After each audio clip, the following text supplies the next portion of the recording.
Hi everyone. Welcome back to English Podcasts. I'm Emma, your teacher for today's lesson. In this episode, we're going to work on something that almost every English learner struggles with: translating in your head before you speak. If you've ever felt like you know English, but when it's time to speak, your brain freezes or switches back to your native language, this lesson is for you. Today, we're going to train your brain to think faster in English, respond naturally, and speak more fluently in everyday conversations. By the end of this lesson, you'll feel lighter, quicker, and more confident when speaking. Let's get started. First, let's understand why we translate. When you learned English, you probably memorized vocabulary by matching it with words in your own language. That's normal. But when you try to speak, your brain searches for the word in your language first, then looks for the English version. That takes time. Fluency means reducing that step. So today, we're going to practice thinking directly in English using simple structures. Let's start with quick reactions. When someone says something surprising, don't pause and think of a perfect sentence. Use short automatic phrases like, "No way," "Seriously," "That's amazing," "I can't believe it." These are fast reactions that don't require translation. Practice now.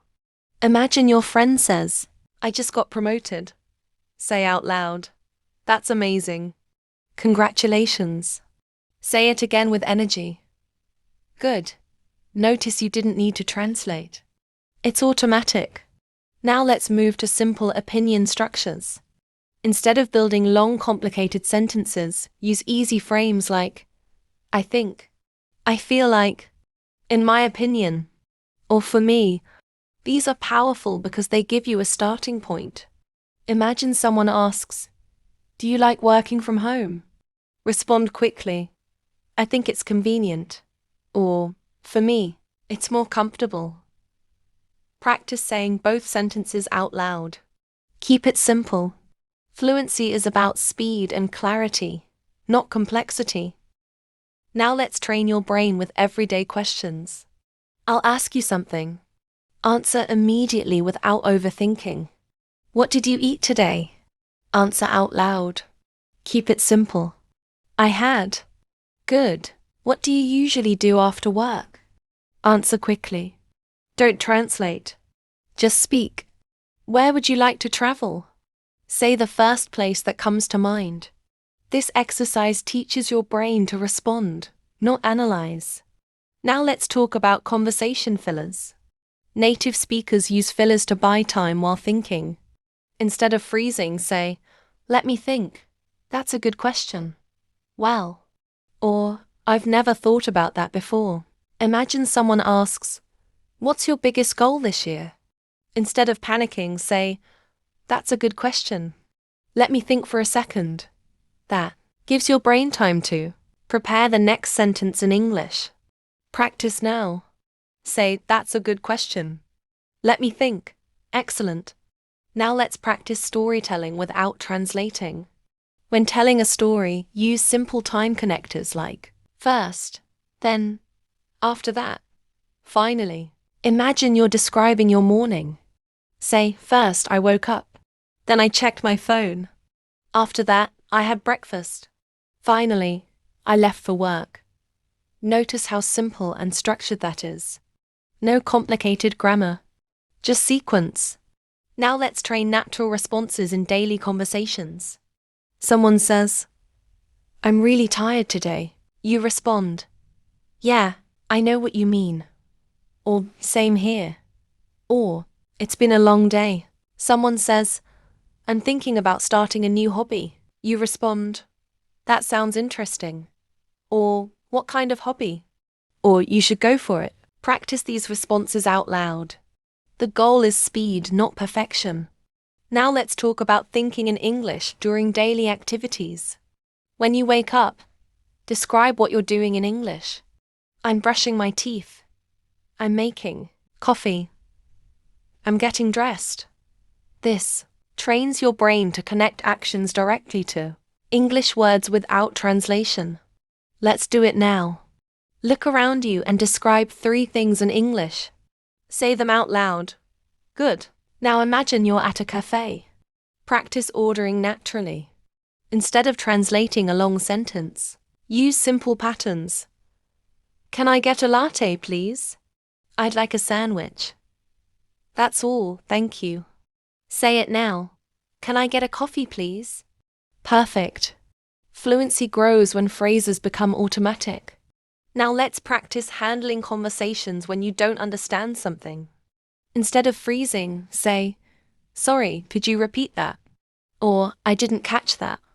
Or, "What do you mean?" These keep the conversation moving. Practice.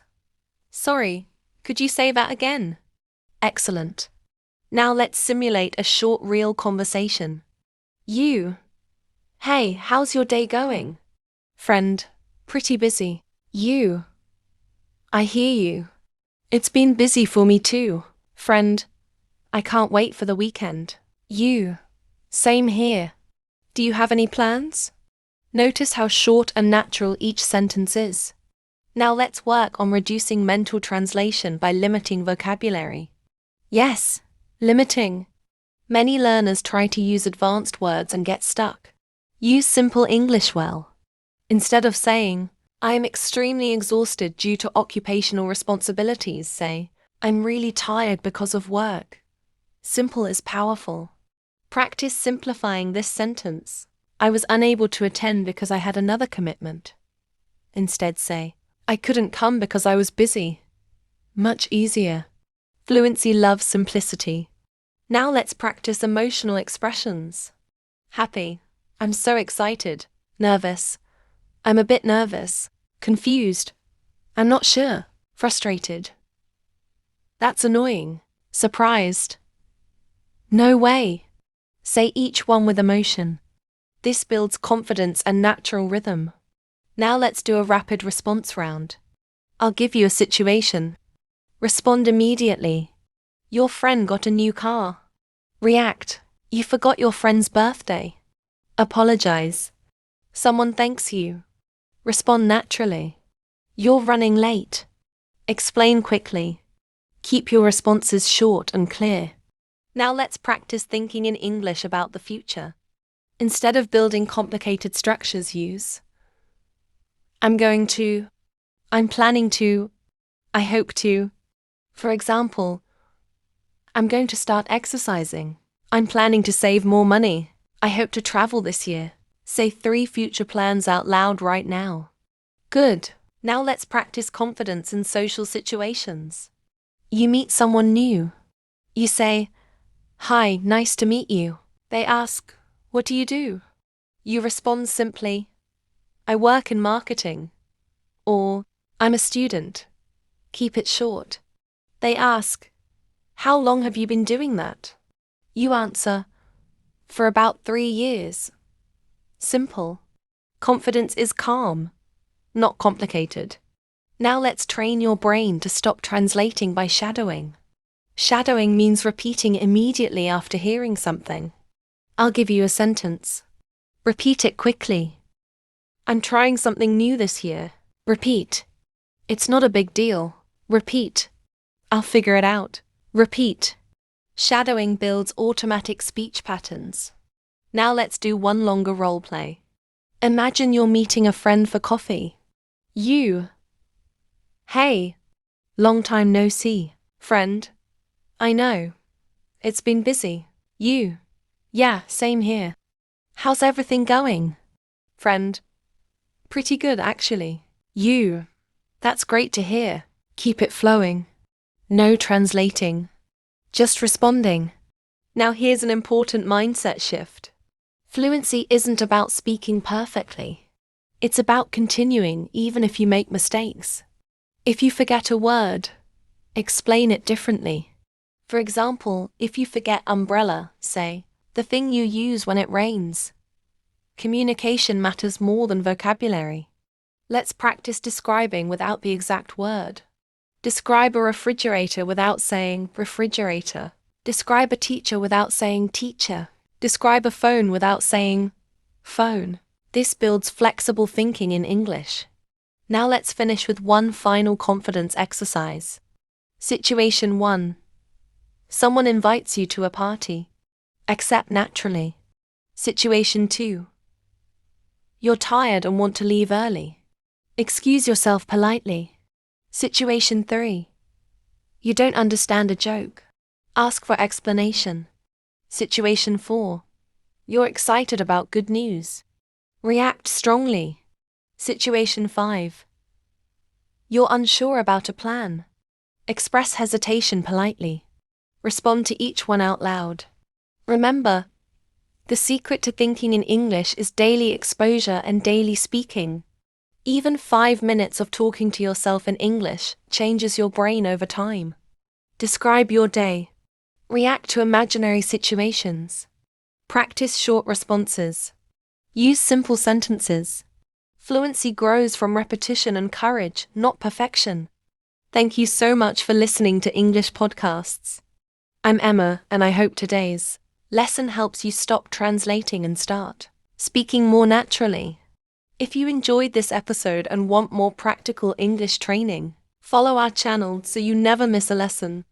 Until next time, keep practicing, keep speaking, and trust your English. You're improving more than you think. Take care.